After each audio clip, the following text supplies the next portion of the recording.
If you find that the sound coming out of your instrument doesn't feel loud at all, it's most likely still a skill problem and requires more tweaking to the variables of bow technique. Practicing this etude and revisiting it over time is a great way to reinforce this idea that we need to play without tension and we need to invite the sound out of the instrument. At some point, you can only get louder on the violin by playing with more bow. And if you have restriction on bow usage, like this makes us do, by making us slur an entire measure, we have to conserve bow. They're simply only so loud we can play. Now, that doesn't mean that you're going to be playing at your max volume already.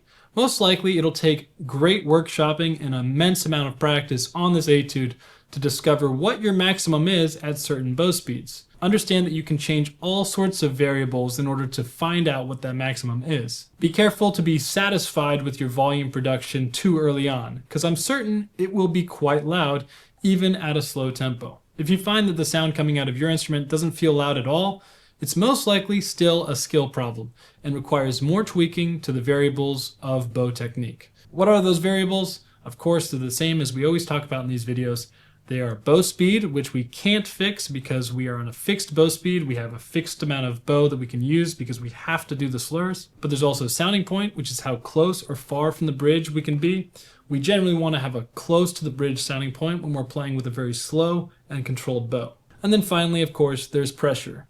We need to make sure that we don't feel like our hand is applying the same amount of pressure when we're at the frog versus when we're at the tip. We want to find what that happy, perfect amount of pressure is to invite the most sound out of our instrument. That is going to feel different at the frog than it is at the tip, and every space in between.